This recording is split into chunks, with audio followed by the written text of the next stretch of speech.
Welcome to another episode of Follow on the Play. I am your host, Kristy Love with Team MBS Media. Welcome back. Another day, another week. Let's go ahead and get into it.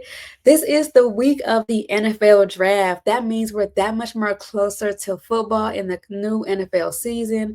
We have the draft, we have the schedule releases coming up in a couple of weeks, and then we have OTAs, then we have rookie training camp, then regular training camp, and then preseason. You know the rest. I ain't keep going.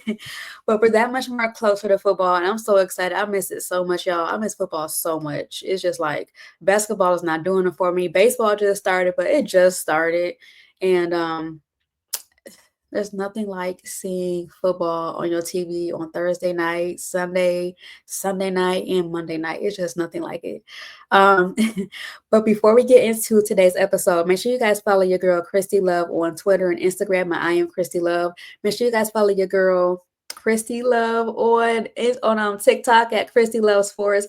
Make sure you guys follow the Team MBS Media. Follow them on any social media platform that you guys can think of. We are there. And also check us out on the web at teammbsmedia.com. We have a lot of dope content. We have podcast shows, YouTube shows like mine. We have articles about football, baseball, basketball. We have articles and content on movies, TV shows like The Bachelor, current event, lifestyle, working out. We have pretty much anything you could think of. So please check us out at teammbsmedia.com. All right, you guys. And also, before I get into today's show, make sure you guys check us out this week starting Thursday because Team MBS Media is doing our annual 3-day live event for the NFL draft. And the team will be on there just talking about the picks of their squad. And your girl, Kristy Love, will be on there this Friday night, talking everything Bears about who we selected, my thoughts on the direction the team should go into, and my expectations on our division and things of that nature. So go ahead, check us out. Check me out this Friday, y'all. Okay. But I do want to talk about the NBA playoffs. The NBA playoffs have gone on their way. The playing teams went ahead and did what they had to do. So this past Tuesday, the Hawks lost to the Orlando Magic. The Warriors beat the Grizzlies, and the Bulls lost horribly to Miami Heat in Chicago in front of company such as Caleb Williams and Grady Garrett. Like we lost in front of them and on national televised TV. Like when was the last time if the Bulls even had a televised a national televised game this year? I don't think we have. We got embarrassed. 90-109 to the Miami Heat. It was just bad the moment the game started. Like let's look at the stats for the Bulls really quickly.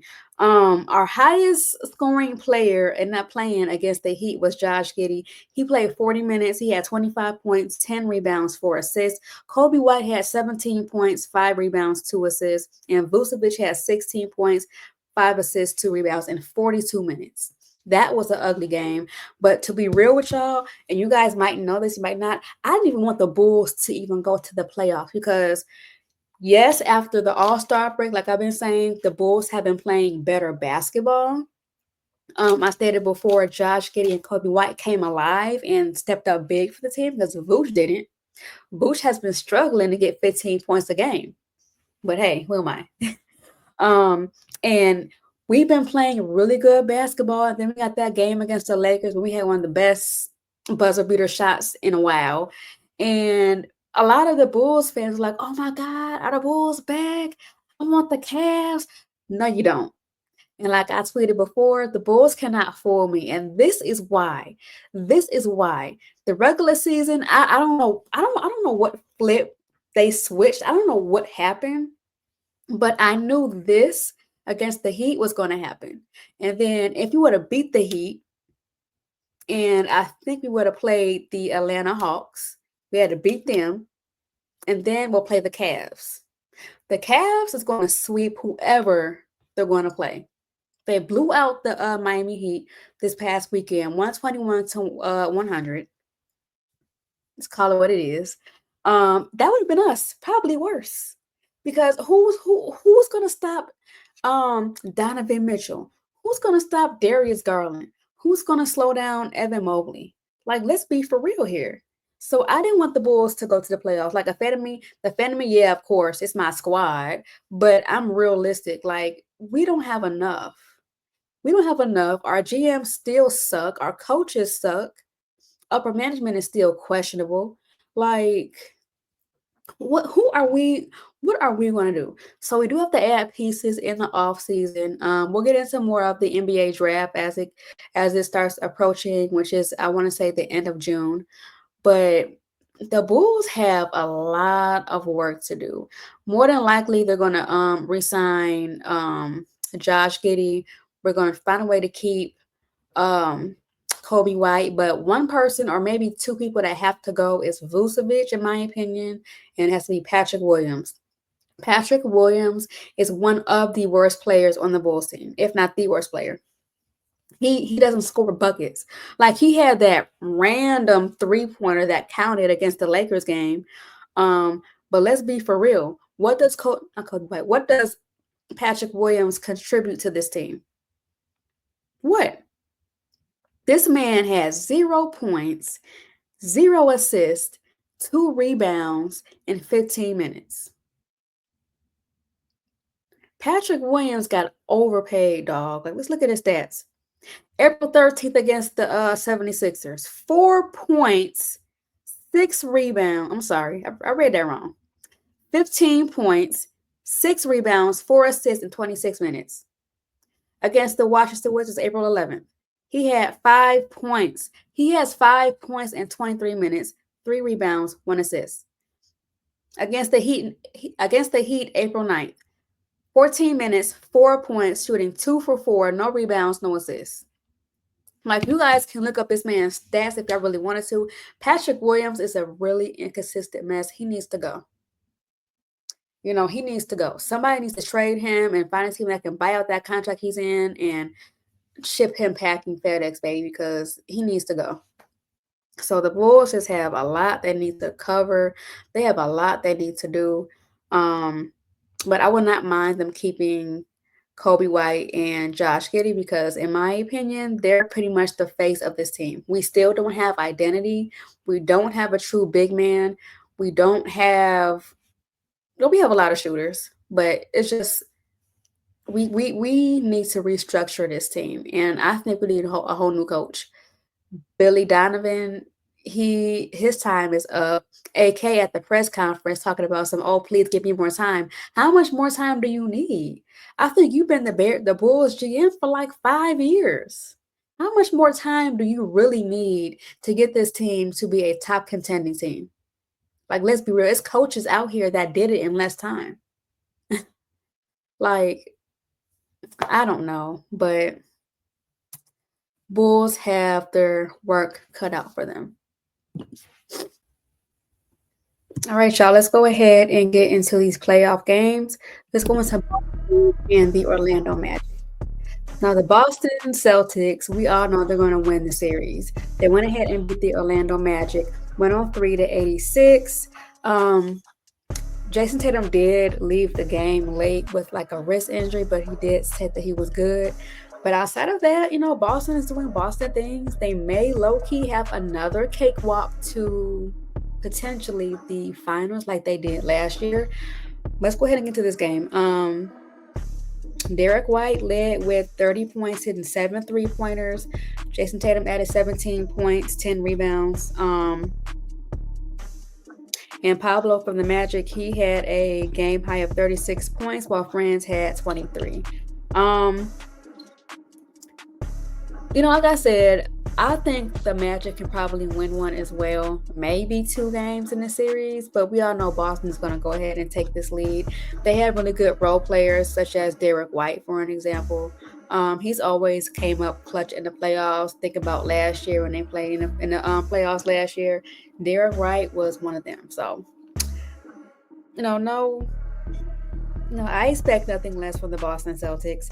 Let's go ahead and get into this other game.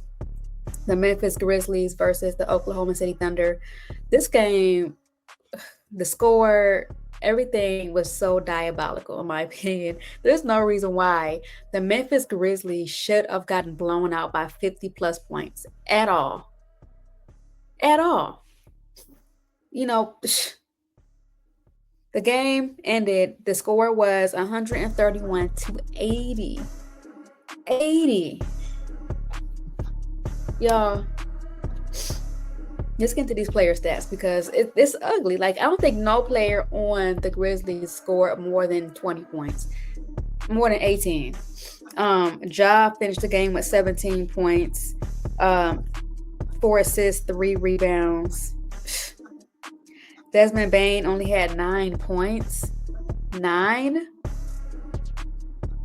Like, what's going on? Jaren Jackson, he had 4 points. Marvin Bagley, he had 17 points with Ja, but no, there's no scoring. There's no scoring at all. The Thunder. SGA, he had 15 points. He did not have to do much at all. Andrew Wiggins, 21 points. Jalen Williams, he had 20 points, 5 assists, 6 assists, 5 rebounds. It was ugly. We all know they're going to series. Like, what can you say? You know, OKC is one of the top teams in the NBA besides Cleveland. They have the number 1 seed. I just didn't expect this type of blowout because, like I said, pretty much all the games that happened this weekend were ended in a blowout. But this Grizzly OKC game, it's like, compete. Like, Ja, like Desmond, like, what are y'all doing? Y'all need to compete. I know Ja had an ankle injury a few games ago, but there's no reason why. He's shown that he's still okay. He can play. So there's no excuse into why you guys let this team beat y'all as bad as y'all did. Like, as a coach, how do you prep your guys to be motivated to play in the next game after being blown out like that? That is embarrassing. That's beyond embarrassing. There's no way. And I feel bad for Memphis fans because y'all don't deserve this type of blowout, man. It's embarrassing. It's embarrassing. Okay, next game, Golden State's the Rockets. Golden State won by 10. Houston is the 2nd seed in the Western Conference, and them young boys can play.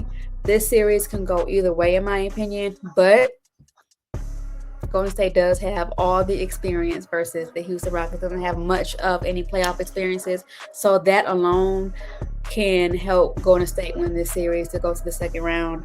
But this is a good matchup in my opinion. Like I said, they have young guys. Since Butler being on Golden State, they added that much more scoring help.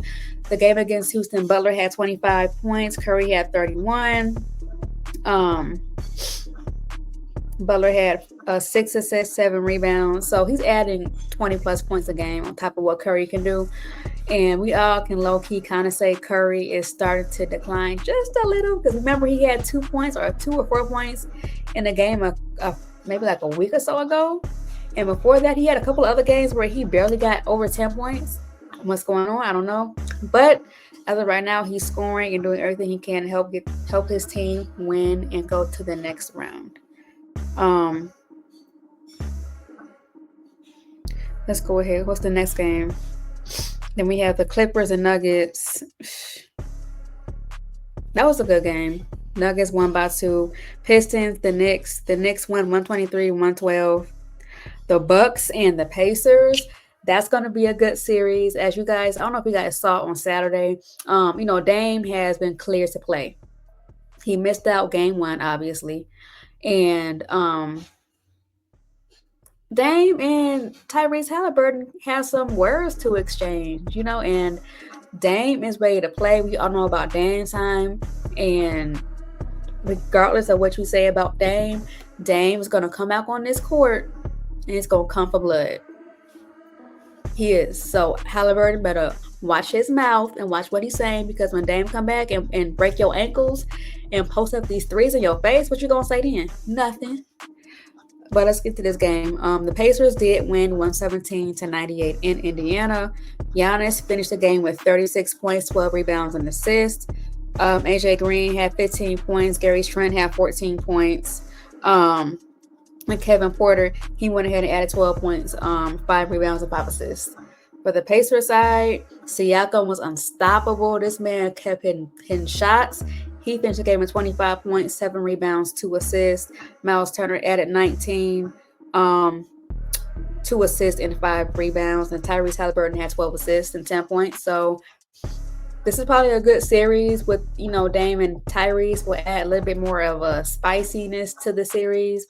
This can probably go to 6, and either team can get it. But if Dame come back and he plays well along with Giannis, and they can slow down Siakam and stop Tyrese from getting these assists, they can win the series.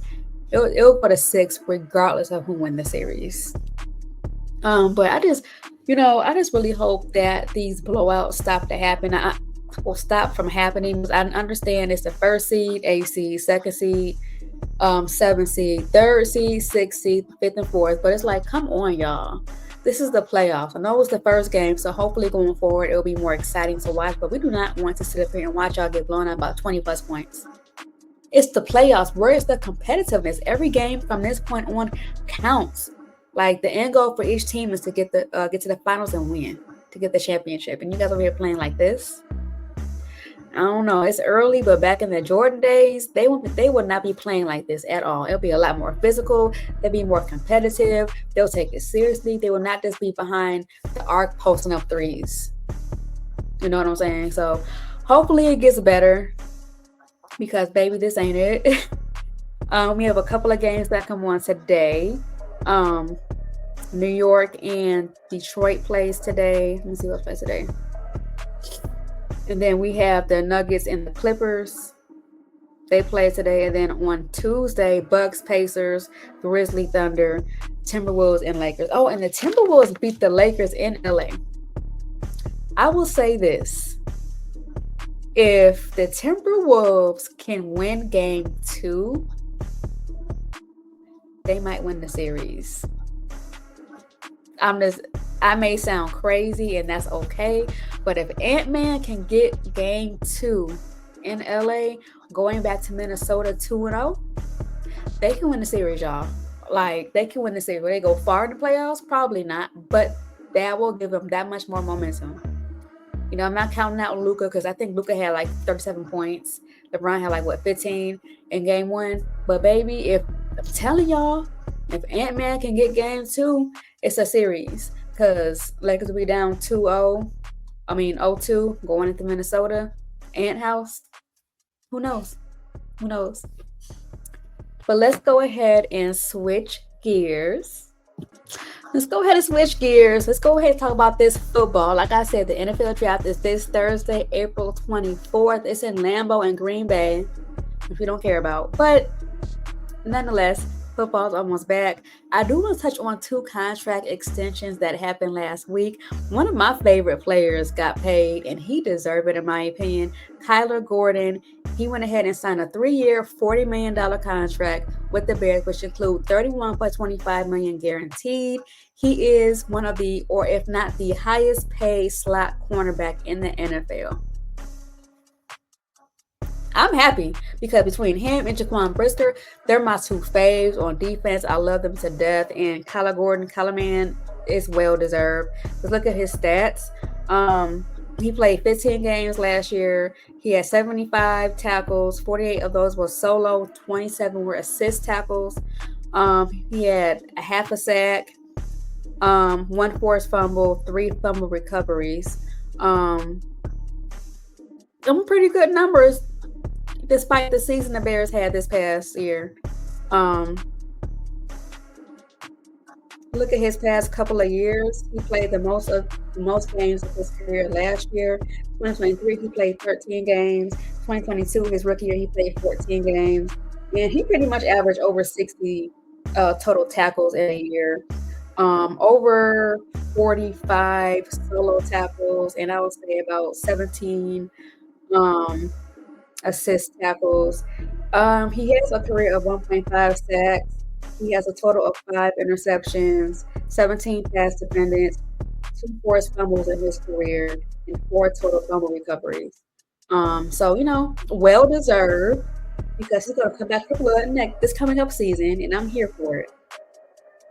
And then another person who got a contract signing is TJ Edwards. TJ Edwards.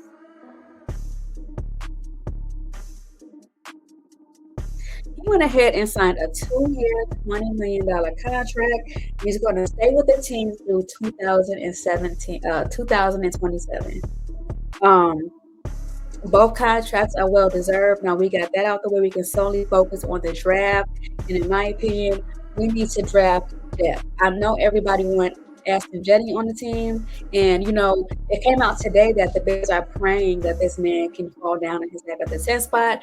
But a lot of Bears fans think the Bears going to go ahead and trade up to get it. And you know what? To be honest with you, I'm not extremely picky on draft picks. It just have to make sense. Me personally, I would say the Bears going to go ahead and just solely focus on getting depth on the offensive line. The Bears going to go ahead and get a edge rusher. We need to get more depth on the defensive line. I think we still need a tight end on the team. So that's what I think we should focus on. But if Ashton is available, grab him. But I doubt it. I doubt it. Um, we still have DeAndre Swift. We still have Roshan Johnson. We still got the rookie from last year, Ian Willer, who tore his ACL last year. We still have him. But it would be good to have both because DeAndre is a dual quarterback. He can receive the ball as well as run with the ball. And Ashton is just amazing. That is a beast. So having those two together could add that much more oomph to the offense. Our running game over the past couple of years have always been solid, no major issues, but we really haven't had a decent running game outside of our old quarterback Justin Fields, because Justin was pretty much, as you all know, was more than half of our running game. Besides that, we didn't really have anybody, so it'll be nice. But we have other moves we can go ahead and get. Let me see. We can also get an edge rusher, like I said, a tight end, maybe another safety. I think we're okay with wide receivers with DJ Moore, Rome Odunze, Keenan Allen. Um, I think we're okay there. Players that we should focus on. Amari Hampton from North Carolina. Of course, we have Tyler Warren from Penn State. If you want to go on the offensive line, names being thrown out there is Kelvin Banks Jr. from Texas, and a defensive tackle, Tyleek Williams from Ohio State, another Buckeye. It's a lot that we can get in this draft. And like I said, I'm not extremely picky on who we should get. It just has to make sense for the team, because the team that we have right now for the Bears is a win now team. We were a win now team last year. And everybody's going to be like, oh, you just got Ben Johnson, you got Dennis Allen, and you just got X, Y, and Z. Yes, the team that we still have, that we had last year, is still here as of right now this year. We already won now team. There's no more excuses, y'all. Can you please kill the excuses? I don't want to hear give it time. No, we don't have time to give anymore. We done gave years, dog. We done gave so many years to try to get it right. And here we are. Ben Johnson was the biggest fish out there, and we got it. Like, everything that we need, we have. We just need to build depth in the event injuries may happen. And we need to get that in the draft. We need a tight end, offensive line, center guards, left tackle, right tackle, edge rusher, get a couple of them. I would say get a safety, like I just said, but the offensive line, defensive line, and the edge rusher, and a tight end. But we also need to utilize Cole Kmet. Cole Kmet was not used last year. So he's healthy, he's big, block. So bring on a tight end to learn the Cole Kmet. But I say all that to say, we don't have any more excuses. I want this team to win the Super Bowl. Will that happen next year? Probably not. But we need a desperate sign that we're going in the right direction. And I know I'm speaking ahead because, football hasn't started yet. I don't care who we get in the draft. If you want me real, I don't care. It has to make sense. It has to fit and it has to work. There's no more excuses. I'm tired of maybe next year. I'm tired of being excited in the off season and come time to play, we're freaking disappointed. I'm so tired of that. And if that ends up happening again this year under Ben Johnson, what are we gonna say now? Last year, oh my God, Flus with his situational football and running the clock down, not calling timeouts, with Luke Getsy, the OC, and Shane Waldron not knowing how to utilize his players with his shooting ballot. Ryan Poles this, Ryan Poles that, and us being hurt and Caleb being a rookie getting sacked 67 times. There's no more excuses. I'm like, realistically, it's going to be some issues. I'm not saying that, but I'm tired, and we're all tired. I'm tired. Please pick the right picks in the draft. Lock in. If the Bears are serious about winning and taking the North, they need to do stuff out the norm. Like, I understand OTAs, all that crap, but do stuff, do things that are extra, that go the extra mile to show that you are really trying to connect with your brothers.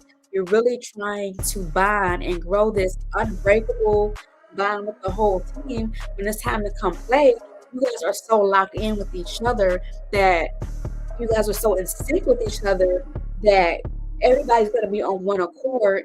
It's going to make it that much more easier to play and to win games.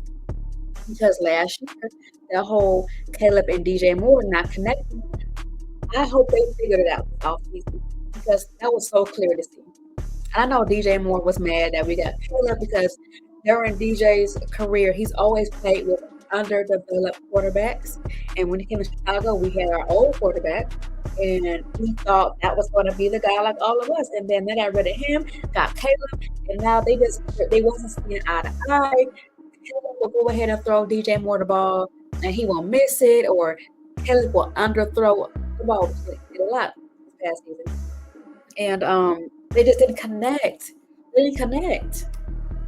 So I just hope, because for an example, I'm gonna go back to basketball. Damian Lillard back in his Portland days, he always made it his mission during the off season or when it's time for training camp that he got the team together every year and they bonded so they were that much more stronger on the court.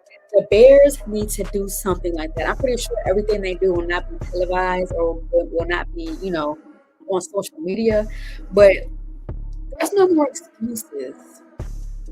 Because at what point, if this doesn't work, do they blow this whole team up?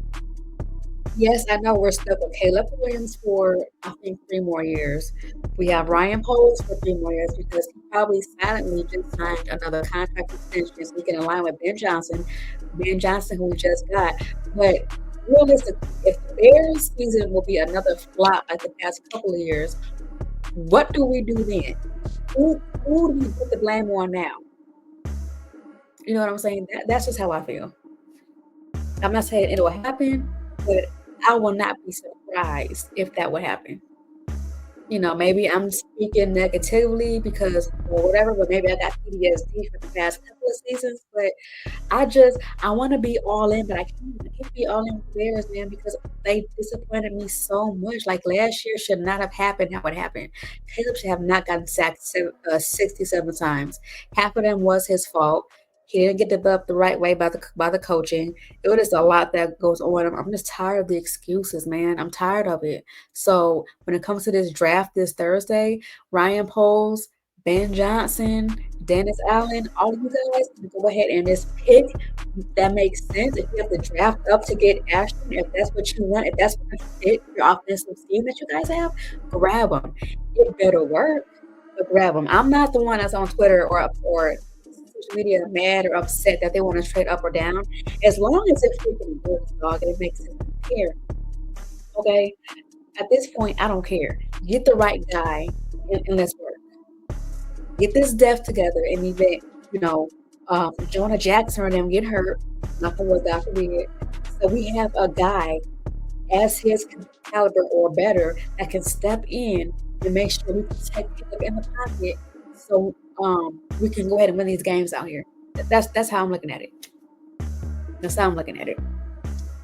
I know I'm rambling on, but that's just how I feel, y'all. That's honestly, I don't care about who we pick. Well, I do, but make sure it's the right guy for our right needs. Our needs was the trenches. Our offensive line was like the immediate need. We got that fixed. Our defensive line, we still need an edge rusher. Still, low pieces, but if you want me to really give a deep dive or not, I don't think we need a running back. I don't think we need a running back as our first pick in the draft. We're just getting Jetty because he's there. That's just my opinion.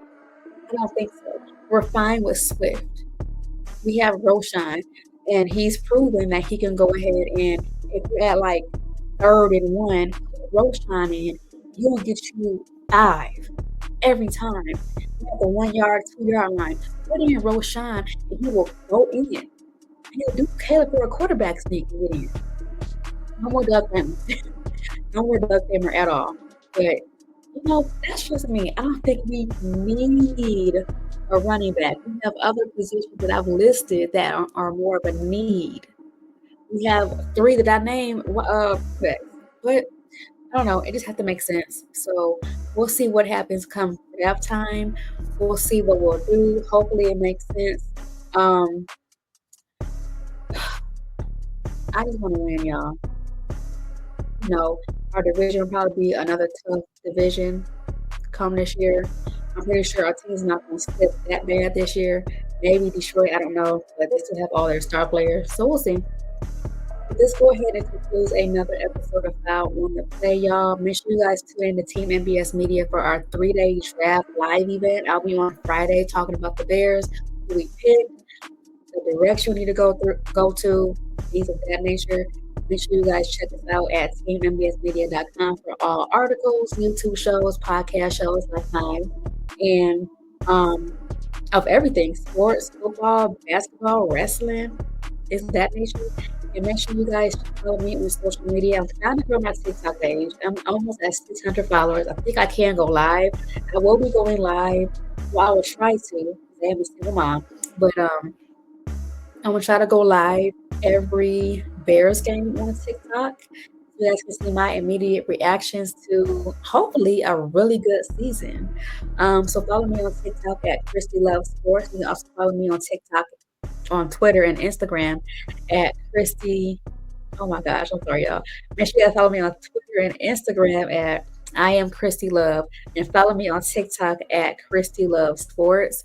Come chop it up with me on Twitter. I'm going to be more active online. Now it's almost time for football. And then come next week, we're going to talk about this draft, more playoff talk. Hopefully the basketball, the NBA playoff has gotten a lot better because right now these blowouts are killing me, y'all. And if anybody's into sports betting like myself, I would highly suggest doing the unders. Live betting and doing the unders. And if you live bet, do unders as well because you have a better idea of how each player is playing. But I would definitely do unders, especially on the Grizzly game. I would do unders like on combos, points, assists, rebounds, points and rebounds, points and assists and rebounds. I'll do unders on that. On the Grizzlies, I'll probably do unders on Orlando. And I will potentially do unders, maybe Miami. Maybe. A good series to potentially bet on probably the Bucks and the Indiana Pacers, Golden State and Rockets, and Lakers and those 3 games, those 3 series will probably be my best bet off the top of my head. So probably bet and win money on. But the rest of them, probably under. So make sure you guys check out your girl again on all my social media, Instagram, Twitter at I am Kristy Love, TikTok, Kristy Love Sports. Make sure you guys check in with me next week, same time, same place. Let's go Bears, bear down, and let's get it. Bye, y'all.